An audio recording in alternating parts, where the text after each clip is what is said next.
Hey there everyone, my name is Dave and welcome back to Game Vine. And Vine Nation, we are treading on through this list of 100 dexterity games of my favorite ones, and today we are going through the teens. Now boy, I love every one of these games, and if you ask me to play any of these games, I will say, okay, let's set up a time and date and let's do this, because there is a little bit of everything in here. A little bit of catapult, a little bit of flicking, a little bit of other, and just so much more. So, I mean, I love these games so much. Let me just go ahead and jump into, we're at number 20 right now. So if you're jumping in right here, I mean, okay, this is the bread and butter. The top 20 is where it's at.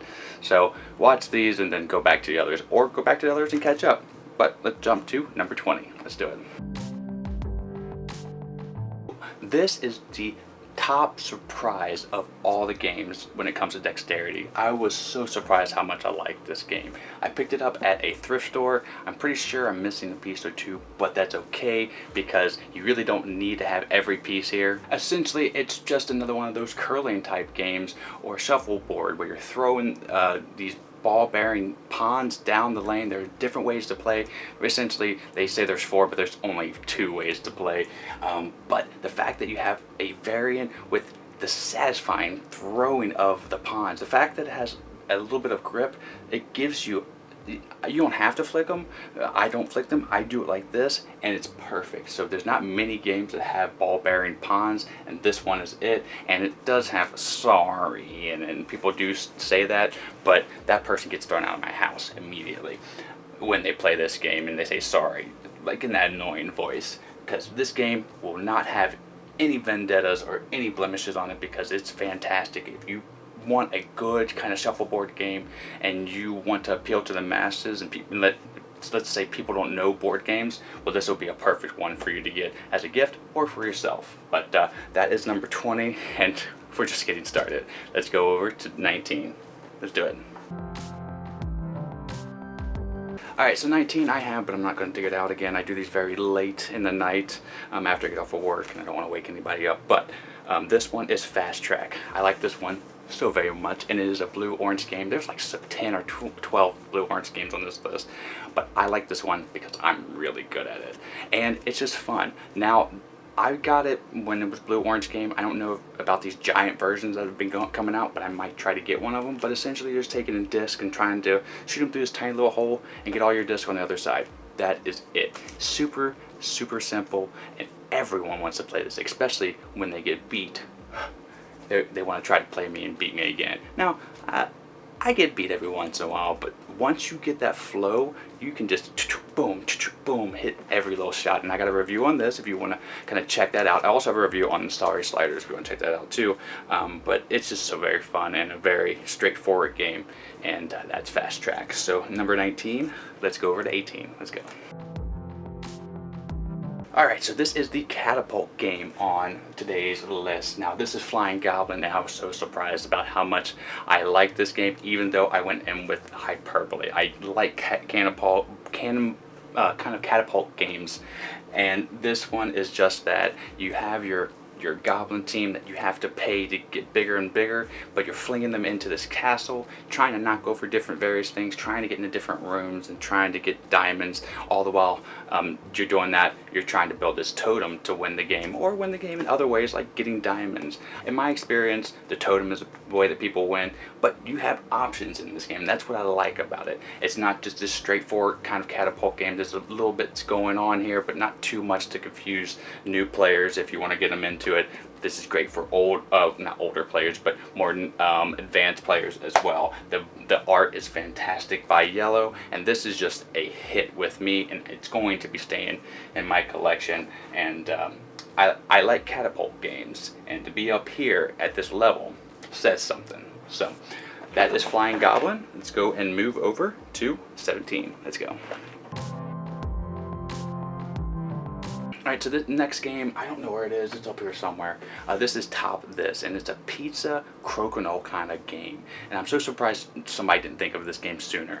I have a review on it if you want to check it out. It's kind of hard to find, but basically you're taking ingredients and their cards that you have, their orders you have to satisfy, and you're flicking the discs that have the ingredients on them. It's like Crocodile because you have to hit a disc as you're going on the board. If not, it doesn't count. And again, very ingenious idea. I love the way that they take the rules of like a flicking disc game and put it into the pizza theme because it works so well. And I just wish they would reprint this again and make the board look a little better, and or maybe a linen finish, because they got that kind of slick cardboard sticker or whatever print. I don't like that very much. I like me a linen finish, but beyond that, that's minor gripes. This game is super fun. I mean, it's up here at 17. I mean, what can you say? Top This, great pizza dexterity game. Let's move over to 16. Okay, now 16 is something that I'm kind of sad about, but I'm glad I have the game. This is Kung Fu Zoo. I have a review on this if you want to pick it up, or more watch it. This game, I think, is out of print and it's not going to be coming back in print. I love this game. It's a dice flicking game with different clans of animals: elephants, gorillas, zebras, and you're flicking the dice off the rail to get the other animals into the holes, kind of like a pool aspect, and it's so clean. And I'm so surprised people don't know too much about this one. The reason why I'm sad is because it's out of print and I want expansions. I want more animal clans like lizards. The dice in this game are some of the best dice I've ever seen. The embroidered paint, the edges, the quality of the dice. I am going to champion this game until it gets an expansion, because I would buy every one of them. If you want to check out the review to see exactly what I'm talking about, go ahead and do that right now. Well, wait to have this list and then go check that out. But the next game, if you don't know about this one, well, wait till you see it. Here we go, number 15. This is Class, a huge box, and we have a review on this. And this is like air hockey, pinball, or pong. It is so cool. It's magnets, but it takes magnets in an interesting way and puts an actual game. There are tournaments played of Class, and those players are intense and really good. They have these 3 magnets in the middle that you can lose a point by getting some of those, or you can knock the yellow ball into the goal, and or if you lose your pawn, you give up a point that way. So there are various ways to give up points, but it's so easy to grasp, and then once you start playing it, you don't want to put it down. This is a game that I will absolutely keep in my collection, and I want the 4-player class. It's more of a circle, though I hear this one is the preferred one if you're really going to boil it down, though that 4-player class looks really cool. So Class is really cool in epic magnet battle, and if you haven't seen anything about it, check out the review or other competitions, because those people are so good. There's this one girl, oh man, she was smoking the competition. Okay, so that is Class. I'm gonna go ahead and move on to the next one, which is number 14. Let's go. Okay, so number 14 is 2 games, but essentially it's just one. The first one is Bicycle, and then came Roadsters. I prefer Roadsters, but either one is good. Both really hard to get. I think Roadsters is a little easier to get, but this is Pitch Car with a weighted weird ball, and that weird ball allows you to make some crazy, awkward, awesome, fantastic, unbelievable kind of what shots. I mean, it's hard to kind of figure out the physics of the ball, but once you do, you can make such a cool course, and it's a plastic course. So that's kind of a downfall because it clicks together and it takes a while to set up. There's another wooden game that's called Pitch Car. I will say that game is easier to set up because it's wooden puzzle pieces, easier to take down and set up. This one's a little bit harder. If you want to learn more, I do have a review on this one, but it's just a really cool racing track game where you're not actually flicking the cars but the weighted ball, and it just visually looks cool. There's another game, like I said, just like this with bicycles. It's called Bicycle. these two games are really hard to find. I don't think there was any expansions. If you wanted to get a larger track, you would just have to get another copy of this. But I got this years ago, and I'm glad I picked it up because it is super fun as it sits here on number 14. So let's go over to lucky number 13. And I swear, I did not plan this. So number 13, spooky number 13, is Flick 'em Up Dead of Winter. Now I do have Flick 'em Up, the wooden version, the western version, and both of those are kind of filling this spot right here. Just Flick 'em the mechanism itself. Now, if you have to twist my arm and ask me, this one's better. Even though I have the wooden version and this is plastic, I wish I had a wooden version of this, but I don't think that exists. This is way more fun and it's cooperative, and I love the Dead of Winter game and killing zombies in a board game. I mean, what more can you ask for? It's not really that gory, so kids can play this game easily. The flicking mechanism of, like, you know, shooting the shotgun was really fun. The way that the zombies attack down the tower is, at first glance, weird, but works so incredibly well. It's crazy how they would come up with that idea. I applaud them for that, but it's so cool. I love this game, and if you haven't seen anything about this, we have reviews on both of the Flick 'em Ups. Check them out.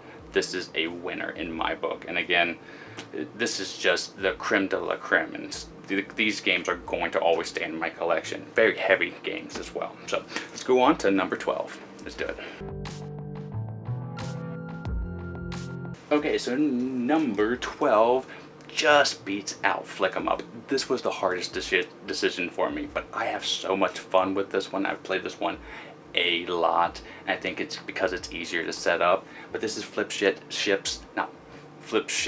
and it's a game where you're flicking a cardboard disc. The only gripe I have is I wish it was a plastic cardboard disc so it had more weight to it. But it's plastic cardboard. I wish it was a plastic disc so it was heavier, but it's a cardboard disc, and you're flicking it at these ships and the enemy ships, and if they land on them, you blow them up, and they're coming down like Space Invaders. And at the end, or sometime during the game, you have to flick these discs in the kind of bucket, the mothership, to destroy it. And this simulates a video game so very well. There was a slide quest that physically simulated a board game perfectly. Well, this simulates the theme perfectly. And if you haven't heard about Flip Ships, it's both ways. It says it, Flip Ships both ways. Well, definitely pick this one up because it's inexpensive. It's up here at number 12, and not much more I can say about it other than I have a review and you can check it out. So last game of the day, number 11. Let's go. Okay, so number 11, I have it, but I'm not dragging it out again. It is Tumbling Dice. And simply, it's just, you're throwing dice down these platforms and you're getting multipliers doing so. It's really that simple. I love this game. They always have it at conventions, and I think Eagle Griffin also allows people to get discounts by playing this game, which is such an interesting idea. This is a perfect party game. If I'm going to pick any kind of dexterity game that I know people aren't going to pay too much attention to board games, but still I want to pick one that's fun, people will remember, Tumbling Dice is absolutely the one I'll do, because people can just get in a circle, throw dice, throw dice, throw dice. And this also has that oh kind of moment when you hit the 6 on the 4 times multiplier. You're pretty much winning that round or that game if nobody else does anything about it. So Tumbling Dice, fantastic games. One gripe I would have is my copy is starting to bow. Wish they would have planned for that. I'm going to have to try to address that myself, but that is the last game of the day. We've made it. Next list is the top 10, my absolute favorite games, and games that I will clutch till the end of me before anybody takes from me. That's the top 10. So join me in that video. But today, I really do appreciate you stopping on by. And until the next time that I see you, my name is Dave. Have a great rest of your day and a great time with all that you play. You heard it here on The Game Find. I'm out. Bye.